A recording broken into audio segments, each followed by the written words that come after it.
என்னை இப்பவத்தில் சேரா வகை எடுத்து என் சித்தத்தே தன்னை வைத்து அருளினாலே தாள் இணைகள் தலைமையில் சூட்டும் மின்னமர் பொழில்சூழ் வெண்ணெய் மேவிவாள் மெய்கண்டா நூல் சென்னியில் கொண்டு சைவ திறத்தினை திரிக்கலுற்றாம்.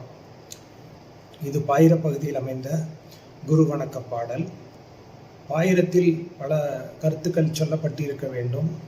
அதன்படி இந்த குரு வணக்க பாடலில் தன்னுடைய குரு யார், அவர் தனக்கு செய்த உபகாரம் உதவிகள் என்ன, எந்த நூலை அடிப்படையாக கொண்டு இந்த நூலை செய்கிறேன் போன்ற கருத்துக்களை எல்லாம் இந்த குரு வணக்க பாடலில் பாடியிருக்கின்றார். மேகங்கள் வந்து தங்குகின்றதுக்கு இடமான உயர்ந்த சோலைகளை உடைய திருவெண்ணெய்நல்லூர் என்னும் திருத்தலத்தில் வாழ்ந்தவர் என்னுடைய குருநாதர் மெய்கண்டார். சிவ ஆகமங்களை சொல்கின்ற எத்தனையோ நூல்கள் இருந்தாலும் அவர் சொன்ன சிவஞான போதம் என்ற நூலை அடிப்படையாக கொண்டு சிவாகம கருத்துக்களை, சைவ ஆகம கருத்துக்களை இங்கே எடுத்துரைக்கப் போகிறேன் என பாடியிருக்கின்றார். சைவ ஆகமங்களை சொல்லக்கூடிய நூல்கள் தமிழிலும் உண்டு, வடமொழியிலும் உண்டு. இன்னும் குறிப்பாக சொல்ல போனால் வடமொழியில் ரௌரவ ஆகமம் என்ற ஒரு ஆகமத்தில் பாவ விமோசன படலத்தில் கடைசி அத்தியாயமாக சிவஞான போதம் என்ற சைவ ஆகமத்தை விளக்கக்கூடிய 12 சூத்திரங்களை உடைய ஒரு பகுதி உண்டு. அந்த பகுதியைத்தான் மெய்கண்டார் தமிழிலே மொழிபெயர்ப்பு செய்தார் என்று வரலாற்று ஆராய்ச்சியாளர்கள் நம்புகின்றார்கள். ஆனால் இந்த சிவஞான போதம் என்பது வடமொழியிலிருந்து வரவில்லை. இது தன்னுடைய குருநாதர் செய்த சிவஞான போதம் என்று சொல்வதற்கு இந்த ஒரு பாடல் மிக முக்கியமான அகச்சான்று. அருணந்தி சிவம் மெய்கண்டாருடைய நேரடி மாணாக்கர். அவர் இந்த பாடலில் பாடும் பொழுது மெய்கண்டா நூல் என பாடியிருக்கின்றார். ஒருவேளை இது மொழிபெயர்ப்பு பாடலாக இருந்தால் அவர் கண்டிப்பாக இது மெய்கண்டார் மொழிபெயர்த்த நூல் என பாடியிருப்பார். பாடாமல் விட்டிருக்கலாமே என ஒரு கேள்வி தோன்றலாம். ஆனால் அவ்வாறு அவர் விடுவதற்கான வாய்ப்புகள் இல்லை. நம்ம எல்லாருக்கும் தெரியும், இந்த சிவஞான போதம் அருளிய மெய்கண்டார் பிறந்த தலம், அவதரித்த தலம் திருப்பெண்ணாகடம். அவர் தன்னுடைய மாமா ஊரான திருவெண்ணெய்நல்லூருக்கு வந்து இங்கே வாழ்ந்தார். அப்பொழுதுதான் அவருக்கு பரஞ்சோதி முனிவர் சிவ ஆகமங்களை போதித்து தீக்கை செய்து அருளினார். இந்த திருவெண்ணெய்நல்லூருக்கு அவர் விரும்பி வந்தார் என்பதை கூட அருணந்தி சிவம் பாடும் பொழுது வெண்ணெய் மேவிவாள் என பாடியிருக்கின்றார். மின்னமர் பொழில்சூழ் வெண்ணெய் மெய்கண்டான் என சொல்லியிருந்தால் கண்டிப்பாக நமக்கு தெரிந்திருக்காது. வெண்ணெய்நல்லூர் என்பது அவருக்கு பிறந்த தலமாகத்தான் நாம் அறியப்பட்டிருப்போம். ஆனால் மேவிவாள் என அவர் பிறந்த ஊரையே அவர் குறிப்பாக எடுத்து சொல்லும் பொழுது இந்த நூல் வடமொழியிலிருந்து வந்திருக்கிறது என்று இருந்தால் கண்டிப்பாக அவர் இதை எடுத்து கூறியிருப்பார். ஆனால் அவ்வாறு கூறாமல் மின்னமர் பொழில் சூழ் வெண்ணெய் மேவிவாள் மெய்கண்டா நூல் என, இது மெய்கண்டாருடைய சிவஞான போதம் என, இது தமிழ் மொழியில் எழுதப்பட்ட நூல்தானே தவிர இது வடமொழியில் மொழிபெயர்க்கப்பட்ட நூல் அல்ல என்பதற்கு இது ஒரு ஆதாரமான அகச்சான்று. இனி அவர் தனக்கு 3 உதவிகளை செய்ததை இந்த பாடலிலே பாடியிருக்கின்றார். முதலாவது, என்னை இந்த பிறவிக் கடலில் சேரா வகை எடுத்து அருளினார். இரண்டாவது, என் சித்தத்தில் தன்னை தந்து அருளினார். மூன்றாவது, திருவடி சூட்டி அருளினார் என 3 உதவிகளை தன் குருநாதர் தனக்கு செய்தார் என பாடியிருக்கின்றார். என்னை இப்பவத்தில் சேரா வகை எடுத்து அருளினார் என்பதற்கு சிவஞான சுவாமிகள் உரை எழுதும் பொழுது என்னை இப்பவமாய கடலில் சேரா வகை எடுத்து அருளினார் என பாடியிருக்கின்றார். பிறப்பு என்பது ஒரு முறை வருவதில்லை, எத்தனையோ பிறப்புகள், 82,000 யோனி பேதங்களில் எத்தனை பிறப்புகள் பிறந்திழைத்தேன் என மாணிக்கவாசகரை புல்லாய் பூண்டாய் புழுவாய் என பாடியிருக்கின்றார். ஒரு பிறவியில் நம்மளுடைய பிறப்பு முடிய போவதில்லை. பல பிறவிகள், பல யோனி பேதங்கள், எத்தனையோ பிறவிகள் நாம் எடுத்து இந்த பிறப்பிற்கு நாம் வந்திருக்கின்றோம். இந்த பிறப்பு என்பது கடக்க முடியாதது. அது எளிதில் கடக்க முடியாதது என்றதனால்தான் இதை கடல் என்பார்கள். கடக்க முடியாதது கடல்.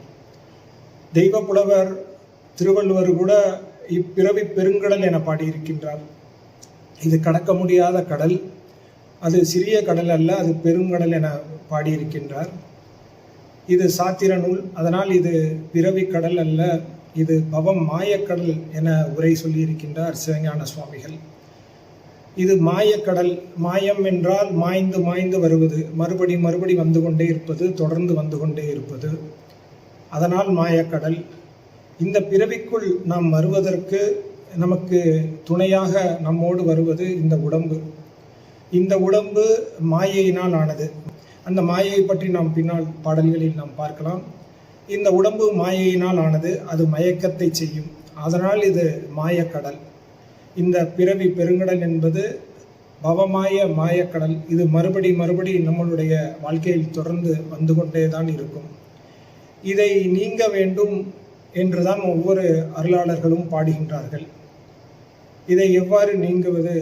பிறவி பெருங்கடலை நீந்துவார் நீந்தாதார் இறைவனடி சேராதார் என பாடினார் தெய்வப்புலவர் திருவள்ளுவர். இந்த பவமாய கடலில் நான் அழுந்தி கொண்டிருக்கின்றேன். அதில் அழுந்தா வண்ணம் என்னை என்னுடைய குருநாதர் கருணை கையாலே எடுத்து அருளினார் என பாடுகின்றார். கடலில் நீந்தினாலே கரையேறுவது கடினம், ஆனால் நான் அழுந்தி கொண்டிருந்தேன். அப்படி அழுந்தி கொண்டிருந்த என்னை அந்த கடலில் இருந்து என்னை கருணை கையாலே எடுத்து அருளினார் என பாடியிருக்கின்றார். கடலில் நீந்துவது என்பது என்னவென்று நமக்கு புரிகிறது. ஆனால் பிறவியாகிய கடலில் நீந்துவது என்ன அப்படி என்றால், இந்த பிறப்பானது துன்பமானது, பிறவியே துன்பம்தான். ஆனால் இதை உணராமல் இந்த பிறவிதான் நமக்கு துன்பமாக இருக்கின்றதோ, இனி ஒரு பிறவியாவது நல்ல ஒரு பிறப்பாக இருக்குமோ என்று நமக்கு என்ன தோன்றலாம். எந்த பிறவியுமே துன்பம்தான். எல்லா பிறவியும் நமக்கு துன்பத்தை தான் தரப்போகின்றது. எந்த பிறவியும் நமக்கு இன்பத்தை தரப்போவதில்லை. எப்படிப்பட்ட பிறவியாக பிறந்திருந்தாலும் நமக்கு அது இன்பத்தை தரப்போவதில்லை. இறைவன் அவ்வப்போது அங்கங்கே சில இன்பங்களை தருவது போல் இருக்கலாம். அது எதற்காக என்றால், நாம் துன்பப்பட்டு துன்பத்திலே இருந்து கொண்டிருந்தால் களைத்து விடுவோம், சோர்ந்து விடுவோம் என்பதற்காக, களைப்பு நீங்குவதற்காக சில இன்பங்களை அவ்வளவு பிறவிகளில் சிறிது சிறிது தந்து கொண்டிருக்கின்றார்.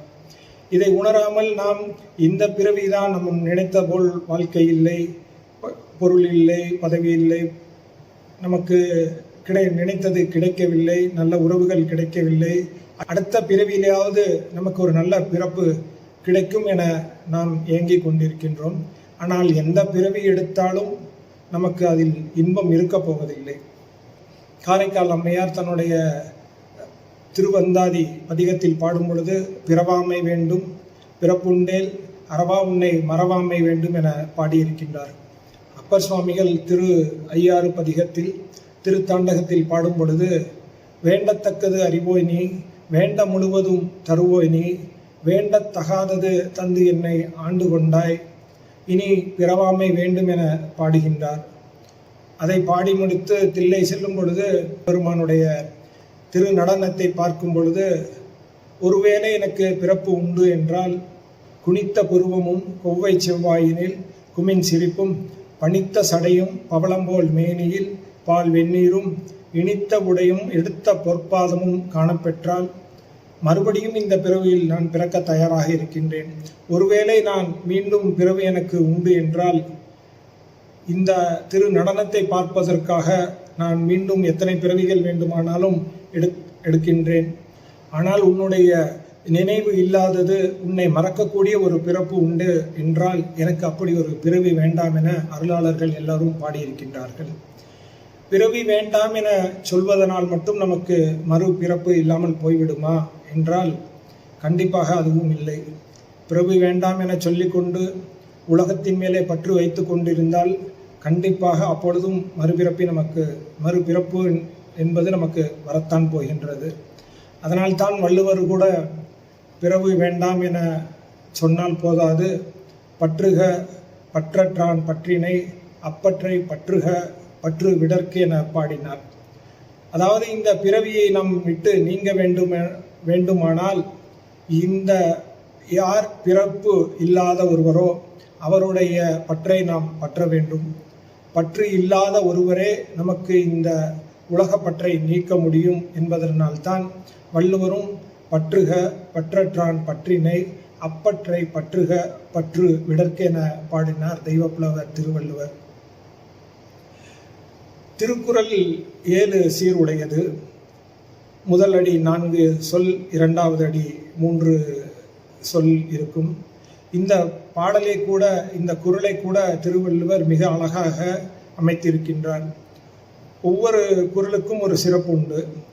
ஒரு சில குறள்களில் ஒரே சொல்லை 3 முறை பயன்படுத்தியிருப்பார், ஒரே சொல்லை 4 முறை பயன்படுத்தியிருப்பார், ஒரு சொல்லை 5 முறை கூட பயன்படுத்தியிருப்பார். 7 சொல் உடைய திருக்குறளில் ஒரே சொல்லை 6 முறை பயன்படுத்தியது இந்த ஒரு குறள் தான். நோய் நாடி நோய் முதல் நாடி அது தணிக்கும் வாய் நாடி வாய்ப்பச் செயல் என்ற குறளில் நாடி என்ற சொல்லை 3 முறை பயன்படுத்தி இருக்கின்றார். அதேபோல் செல்வத்துள் செல்வம் செவிச்செல்வம் அச்செல்வம் செல்வத்துள் எல்லாம் தலை என்ற குறளில் செல்வம் என்ற சொல்லை 5 முறை பயன்படுத்தி இருக்கின்றார்.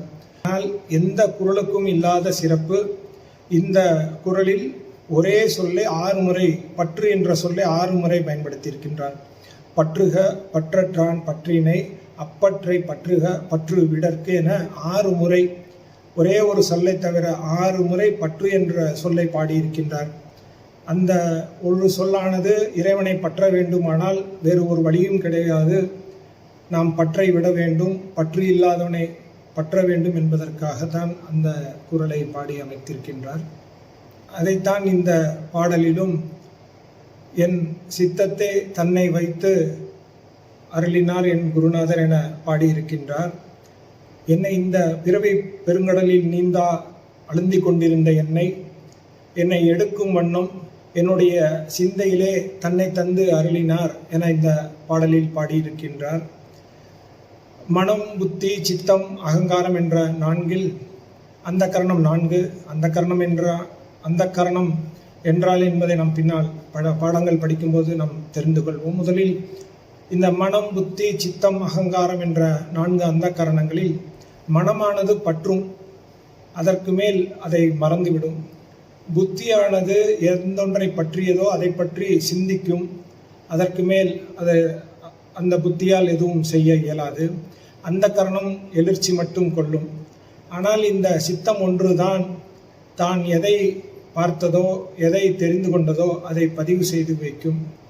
இந்த உலகப்பற்றை நீக்கி சிவத்தை பற்றி கொண்டே இருந்தால், சிவ சிந்தனையிலே இருந்தால் நாமும் சிவமாம் தன்மையை அடைய முடியும் என்பதனால்தான் சுவாமிகள் என் சித்தத்திலே என்னுடைய குருநாதர் தன்னை தந்து அருளினார், என்னை சிவமாம் தன்மைக்கு ஆளாக்கினார் என பாடியிருக்கின்றார்.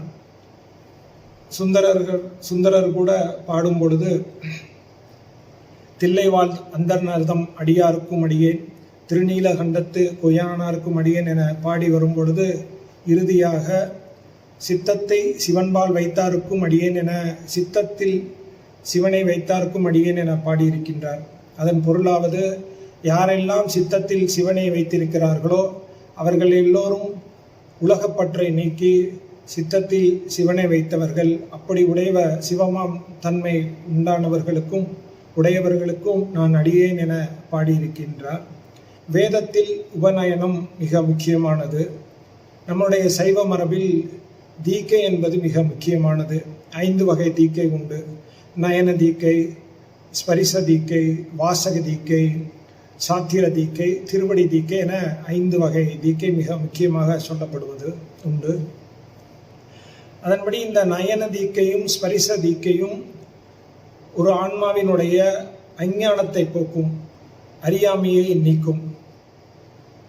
வாசக தீக்கையும் சாத்திர தீக்கையும் எது மெய்ப்பொருளோ அந்த மெய்ஞானத்தை கொடுக்கும், எது மெய்ப்பொருள் என்பதை காட்டும்.